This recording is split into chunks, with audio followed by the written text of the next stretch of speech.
नमस्कार। मैं doctor Siddharth Jain, gastro surgeon Indore में प्रैक्टिस करता हूँ।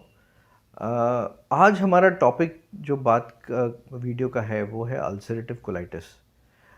ये बहुत कॉमन बीमारी तो नहीं है, बहुत कम लोग होते हैं जो इससे परेशान होते हैं, लेकिन ये जिनको होती है उनको इसकी गंभीरता पता रहती है। ये एक बीमारी है जो लाइफ लॉन्ग रहती है। मतलब इस बीमारी में ऐसे समझ लीजिए ये एक ऑटो इम्यून डिसीज़ होती है। इस बीमारी में आपका ही शरीर आपके ही विरुद्ध काम करना शुरू कर देता है, और ये बड़ी आंत के अगेंस्ट आपके शरीर का रिस्पॉन्स होता है। मतलब एक तरीके से आपकी शरीर को ये गलतफहमी हो जाती है, या कुछ आपके जो इम्यून सिस्टम है उसमें कुछ ऐसा परिवर्तन हो जाता है जिससे आपका शरीर ये मानने लगता है कि आपकी ही बड़ी आंत उसकी दुश्मन है। तो इन दोनों में एक परसिस्टेंट युद्ध शुरू हो जाता है।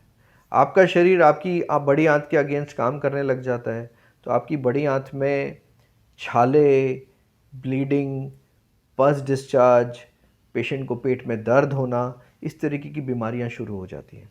और पेशेंट की जो मेन कंप्लेंट्स होती हैं वो ये होती है कि पेशेंट को लूज़ मोशंस होते हैं, लैट्रिन में पस जाता है, लैट्रिन में खून जाता है, और ये तकलीफ़ हम ठीक नहीं कर पाते। हमारे पास कुछ दवाइयाँ होती हैं जिससे हम आपके इम्यून सिस्टम को इस तरीके से मॉड्यूलेट करते हैं कि आपका शरीर थोड़ी शांति बनाए रखे, युद्ध विराम चलता रहे, जिससे कि जो फाइटिंग हो रही है उससे वो इतने लो लेवल पे रहे कि आपको उस पर नुकसान ना हो।